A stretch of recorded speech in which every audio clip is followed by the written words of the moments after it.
Hello विवेकियंस, कैसे हैं आप सब। उम्मीद है आप सब स्वस्थ व सुरक्षित होंगे। मैं आपकी कामनी मैम, कक्षा तीसरी की अध्यापिका, आज की हिंदी कक्षा में आप सबका स्वागत करती हूँ। हमने पिछली वीडियो में छुटकी सी चूहियाँ कविता पढ़ी। उम्मीद है आप सब ने इस कविता को अच्छे से पढ़ा होगा और इसका आनंद भी लिया होगा। आज की हिंदी कक्षा में हम पाठ 4 चप्पलों का चक्कर पढ़ेंगे। यह कथा एक हास्य कथा है। इस पाठ का उद्देश्य है कहानी को पढ़कर उसे समझ पाना। तो चलिए अब पृष्ठ 41 यानी 41 खोलिए और आज की दिनांक लिखिए। तो चलिए अब शुरू करते हैं पाठ की ओर। पाठ के शीर्षक व चित्रों की सहायता से कहानी का अनुमान लगाकर कक्षा में चर्चा कीजिए। तो कहानी का शीर्षक यानी हेडिंग यानी टाइटल तो आपको पता ही है, चप्पलों का चक्कर। अब आपने चित्रों की सहायता से कहानी का अनुमान लगाना है। तो चलिए सबसे पहला चित्र देखते हैं। तो पहले चित्र में एक पेड़ है जिसके नीचे एक व्यक्ति बैठा हुआ है। यह व्यक्ति तो मोची लग रहा है ना। देखिए मोची का सामान भी रखा हुआ है इसके पास में। एक दूसरा व्यक्ति उसे अपनी चप्पल दे रहा है। देखिए इसके एक पैर में चप्पल नहीं है, तो हो सकता है वह अपनी चप्पल ठीक करने के लिए दे रहा हो मोची को। आइए अब दूसरा चित्र देखते हैं।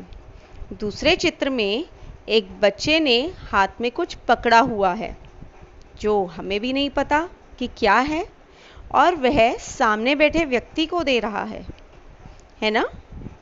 चलिए अब तीसरा चित्र देखते हैं। तीसरे चित्र में वही व्यक्ति है और उसके सामने एक कुत्ता बैठा हुआ है जो बहुत ध्यान से उस व्यक्ति को देख रहा है और अपनी पूंछ भी हिला रहा है।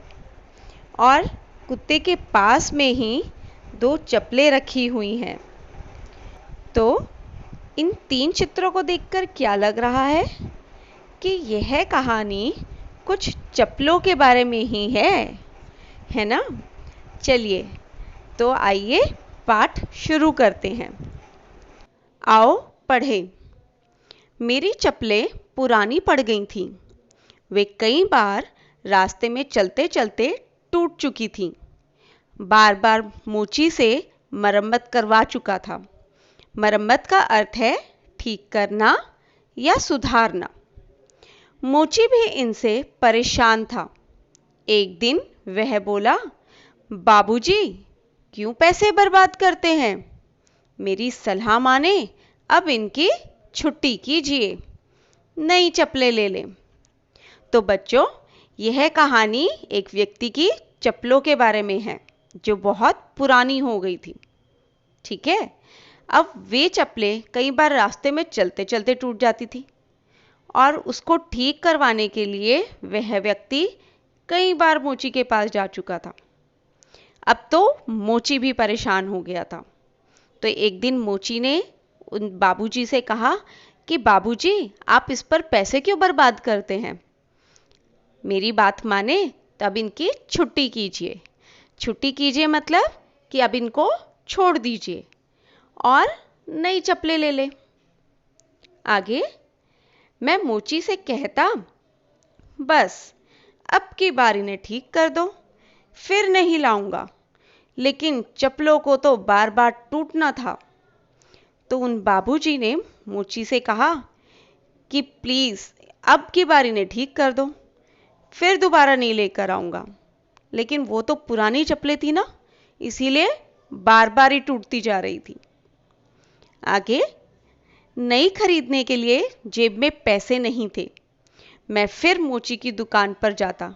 मुझे देखते ही वह हंस पड़ता और कहता, आ गए बाबूजी, लाइए पहले आपकी चप्पलों का ही इलाज कर दूं।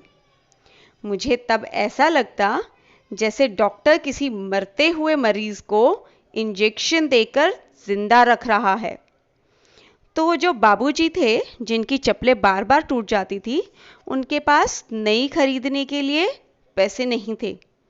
तो वो फिर से कहाँ पहुँच गए? मोची की दुकान पर। और जैसे ही वह पहुँचे, उन्हें देखते साथ ही मोची हंसने लग गया और कहने लगा, आ गए बाबूजी, लाइए पहले आपकी ही चप्पलें ठीक कर देता हूँ। तब बाबूजी को ऐसा लग रहा था कि जैसे कोई डॉक्टर किसी मरते हुए मरीज को इंजेक्शन दे के उसे फिर से जिंदा करने की कोशिश कर रहा हो। तो ऐसे ही उन्हें लग रहा था कि मोची भी बार बार उन्हें सिलकर, उसकी मरम्मत कर कर उसे ठीक करने की कोशिश कर रहा है। तो बच्चों, आज के लिए बस इतना ही। बाकी कहानी हम कल पढ़ेंगे। बच्चों, इस पाठ में जो रेखांकित शब्द हैं, वे आपके श्रुतलेख शब्द हैं, जिन्हें आपने बहुत ही सुंदर लिखाई में लिखना है। इस वीडियो में आपको एक वर्कशीट भी दिखाई जा रही है। इस वर्कशीट को आपने अपनी नोटबुक में बहुत ही सुंदर व साफ लिखाई में लिखना है। आज के लिए इतना ही। घर पर रहिए, सुरक्षित रहिए। धन्यवाद।